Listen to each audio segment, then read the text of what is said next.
ایک دفعہ میں اور میرا روم میٹ دونوں، ہم دونوں نا فرضی بیمار ہو گئے۔ وہ بڑا تھا بھولا بھالا، میں تھوڑا چست چالاک تھا۔ میں نے کہا طالب صاحب آئیں گے چیک کرنے ضرور، تو میں کچن سے تھوڑی راکھ لایا، اس پر پانی ڈالا، اس پر تھوک ڈال کے الٹی کی ایک شکل بنائی کہ بھائی جب طالب صاحب آئیں گے تو دیکھیں گے الٹی ہے تو یہ تو بیمار ہے۔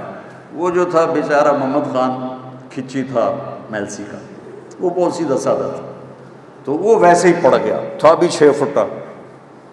اب ہم آپس میں گپے مار رہے ہیں تو میری چھٹی حس بولی کہ طالب صاحب کے آنے کا ٹائم ہو گیا۔ تو میں تو چپ کر کے نا کروٹ بدری، رضائی اوپر، سردیاں تھیں، رضائی اوپر لے کے پڑ۔ تو جب محمد خان نے دیکھا میں نے رضائی لے لی، اس نے بھی لے لی۔ اب تھوڑی دیر تو وہ بیچارہ چپ رہا، اب وہ صحت مند، کوئی بیماری نہیں، رضائی اوپر لینا، تو وہ شروع ہو گیا گلاں دل دیاں دل وچ رہ گئیاں، شمع پہ گئیاں۔ یہ گانا، یہ ہمارے زمانے کا بڑا مشہور گانا تھا۔ میں اپنے school, college, government college central model کا بہترین ٹاپ سنگر تھا۔ جب ہماری میوزیکل پروگرام ہوتے تھے تو ہر لڑکا ایک دفعہ آتا تھا، مجھے 2 دفعہ بلاتے تھے۔ اچھا اب وہ لوگ ایسے رضائی گلاں دل دیاں دل وچ رہ گئیاں، شمع پہ گئیاں، 2 دفعہ ہو گیا۔ اب تیسری دفعہ طالب صاحب انٹر ہو گئے، اس کو نہیں پتا، تو گلاں دل دیاں دل وچ طالب صاحب نے رضائی اٹھا لی، جو پھر ڈنڈے پڑے اس کو ڈگا ڈگ۔ میری طرف دیکھا تو راکھ پڑی ہوئی تھی، پانی تھوک شوک کا، اے تو بیمار ہے، وہی الو، وہ تو بہانا کیتا، چل اٹھ کپڑے پا۔ وہ کپڑے کیا پہنتا، وہیں سے بھاگا اور گھر چلا گیا۔ بچوں علم ذوق سے آتا ہے، علم محنت سے آتا ہے۔ تو میرے دین صرف یہ نہیں کہتا کہ مصلی پہ بیٹھ جا، میرا دین کہتا ہے دنیا میں بھی ٹاپ کر، دین میں بھی ٹاپ کر۔ دنیا کو بھی ہم خود تراشتے ہیں منازل کے سنگ میل، ہم وہ نہیں ہیں جن کو زمانہ بنا گیا۔ اپنی زندگی کو خوبصورت بناؤ، اور کل کو آپ کی شادیاں ہونے والی ہیں، بچے جوان نکلتے، شادی ہوتی ہے۔ میری آخری بات سن لو، کائنات کا سب سے خوبصورت رشتہ خامند اور بیوی ہے۔ کائنات کا سب سے خوبصورت رشتہ خامند اور بیوی ہے۔ اس کی اہمیت والدین سے زیادہ ہے، اولاد سے زیادہ ہے، چاچے تائے سے زیادہ ہے، دادے دادی نانے نانی سے زیادہ ہے، ساس بہو سے زیادہ ہے۔ جوائنٹ فیملی سسٹم کی وجہ سے یہ رشتہ برباد ہوا پڑا ہے اور تباہ ہوا پڑا ہے۔ آپ تو انجینئر ہو، آپ چیزیں بناتے ہو، جس ڈائی میں چیز بنتی ہے وہ ڈائی کی کتنی حفاظت ہوتی ہے، جس ڈائی میں مرسڈیز بنتی ہے اس کی کتنی نگرانی ہوتی ہوگی، جس ڈائی میں رولز رائس بنتی ہے اس کی کتنی نگرانی ہوتی ہوگی۔ مثال دے رہا ہوں، جس ڈائی میں بوئنگ جہاز بنتا ہے اس کی کتنی نگرانی ہوتی ہوگی، اور ان کی کیا قیمت ہے، کچھ سال کے بعد لوہا ہوتی ہیں۔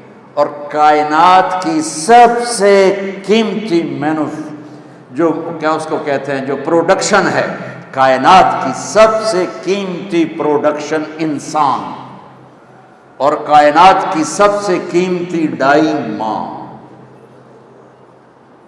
اور اس پر خراش نہیں آتی، سوراخ ہو جاتا، اس کے دل کے سوراخ ہو جاتے، تانے تانے تانے تانے، بولیاں، کبھی ساس، کبھی سسر، کبھی خامن، کبھی بہنیں، اور وہ بیچاری سہ رہی ہے، اور پیٹ میں بچہ پروان چڑھ رہا ہے۔ یہ بچہ پیدائشی ڈپریشن کا مریض ہوگا کہ اندر سے ڈائی ٹوٹ چکی۔ میرے نبی نے فرمایا کہ میرے مدینے کے صحابہ بڑے عالی شان لوگ ہیں، یہ جب کسی کی بیٹی کو لے کر آتے ہیں تو اس کو محسوس بھی نہیں ہونے دیتے کہ اپنے گھر میں ہے یا سسرال کے گھر میں۔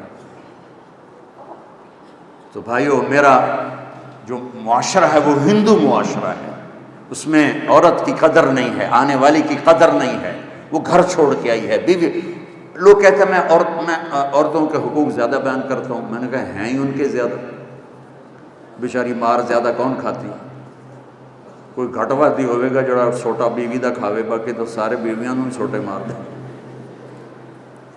کیونکہ میرے پاس جو کیسز آتے ہیں اس میں 95% مردوں کی سسرال کی زیادتی ہوتی ہے، 5% کوئی عورت بچی بے وقوف ہوتی ہے جو اپنا گھر برباد کر دیتی بد زبانی کی وجہ سے یا بد اخلاقی کی وجہ سے۔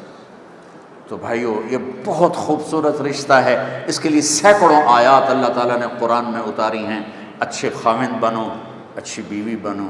اور ایک چھوٹا سا نسخہ بتاتا، صبر کرنا سیکھ، بولو نہیں، چپ رہو، کوئی بھی آہ نہ کر لبوں کو سی، عشق ہے دل لگی نہیں، سینے پہ تیر کھائے جا، آگے قدم بڑھائے جا، یعنی زبان حال سے کہہ دے کہ ہاں ستائے جا۔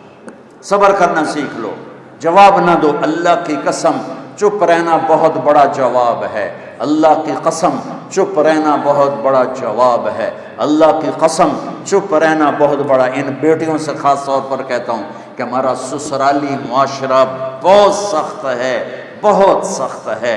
زبان بند کرنا سیکھ لو، تمہارے صبر پر تو اللہ دروازے کھولے گا، بولنے پر مزید لڑائیاں جھگڑے۔ کس گھر میں جھگڑا نہیں ہوتا؟ کائنات کا حسین جوڑا علی و فاطمہ۔ میرے نبی گئے بیٹی کے گھر، وہ پریشان، کیا ہوا بیٹا؟ کہ میرا علی کا جھگڑا ہو گیا۔ کہ علی کدھر ہے؟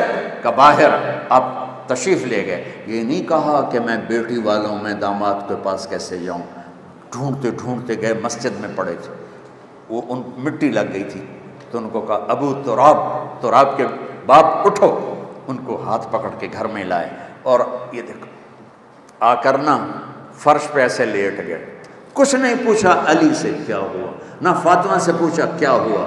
لوگ صلح کرانے جاتے ہیں، کہتے ہیں کیا ہوا، وہ ڈھیر اگ لگ جاتی، وہ زیادہ لڑائی ہو جاتی۔ تو میرے نبی نے نہ فاطمہ سے پوچھا نہ علی سے پوچھا، یوں کر کے لیٹ گئے، ادھر علی کو لٹایا، ادھر فاطمہ کو، علی کا ہاتھ پکڑ کے یہاں رکھا، فاطمہ کا ہاتھ پکڑ کے یہاں رکھا، اور اوپر اپنا ہاتھ رکھ کے فرمایا بولو ہماری صلح ہو گئی۔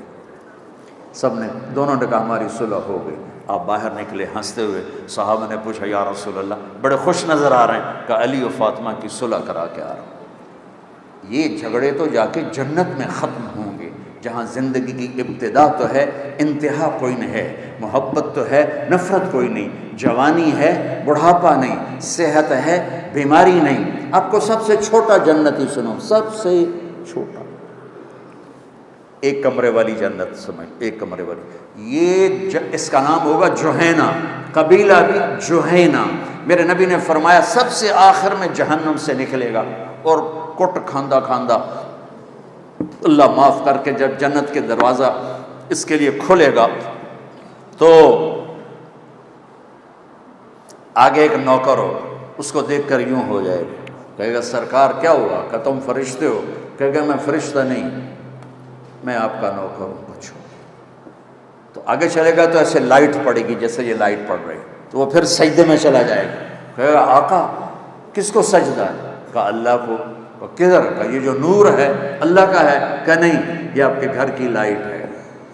آگے چلے گا 80,000 نوکر اس کو گاڈ آف آنر پیش کریں گے، 80,000 نوکر گاڈ آف آنر، اور کہیں گے آقا آپ کہاں رہ گئے تھے، ہم تو انتظار کر کر تھک گئے۔ کہے گا شکر کرو میں آئی گیا جی، بڑے لطر پہ جی میں نے۔ اور اس کے لیے کارپیٹنگ ہوگی، 40 سال اس پہ چل سکے گا۔ آگے ایسے تخت پر سونے چاندی سرخ یاقوت کا تخت ہوگا۔ ہائٹ کتنی ہو جائے گی؟ 130 فٹ، 130 فٹ ہر مرد عورت کی ہائٹ ہوگی، جس پر اللہ نے ابابا آدم اور اماں حوا کو پیدا کیا۔ ایک دفعہ نوجوان کہنے لگا ایڈے بڑے قد نو لے کے اسی کی کرنا ہے؟ میں نے کہا تیرا تو قد ہے 5 فٹ 8 انچ، اور جب تو جنت میں جائے گا تو حور کا قد ہے 130 فٹ۔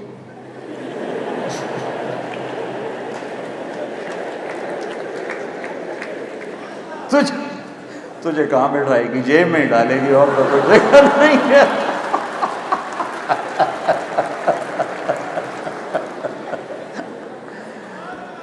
دیکھو بیٹو بیٹیو، ہمارا culture boy friend girl friend نہیں ہے، ہمارا کلچر شادی ہے۔ نکاح ہے اور ماں باپ کی رضامندی کے ساتھ ہے۔ اور ماں باپ سے کہتا ہوں اللہ کے واسطے اولاد کی چاہت کا خیال کرو، جنہوں نے زندگی گزارنی ہے۔ قبول کیا ماں تو نہیں کہتی، بیٹی کہتی، قبول کیا باپ تو نہیں کہتا، بیٹا کہتا ہے۔ تو جس نے قبول کرنا اس کی چاہت تو نہیں، بس ایتھے ہی کرنی، نہیں تو جا ایتھے ہی کرنی، نہیں تو جا اپنے برادری میں کرنی، باہر نہیں کرنی۔ یہ بت توڑ دو اللہ کے واسطے، اپنے بچے بچی کی پسند کا خیال کرو۔ اور بچوں سے کہتا ہوں اتنے باغی نہ ہو جاؤ کہ کورٹ میں پہنچ جاؤ کہ ہم سول کورٹ میرج کر لیں گے، اگر ماں باپ نہیں مانتے ہم کورٹ میرج کریں گے۔ ماں باپ کی دعا نہ ملی تو کامیابی نہیں ملتی ہے۔ ماں باپ سے کہتا ہوں یہ اتنی شدت نہ دکھاؤ کہ تمہاری اولاد پس کے رہ جائے۔ جس نے کہنا ہے میں نے قبول کیا، اسے قبول ہی نہیں تو کیسے زندگی نبھے گی؟ قبول کیا واجب لفظ ہے، واجب واجب۔ کنواری لڑکی سائن کر دے تو یہ قبول کیا ہے، اور بیوہ یا مطلقہ کی شادی ہو رہی ہو تو سائن کافی نہیں، اسے زبان سے کہنا ہوگا قبول کیا، مرد کو کہنا ہوگا قبول کیا۔ تو جو قبول کر رہا ہے اس کو تو دیکھو کہ کیا اس کو پسند بھی ہے کہ نہیں۔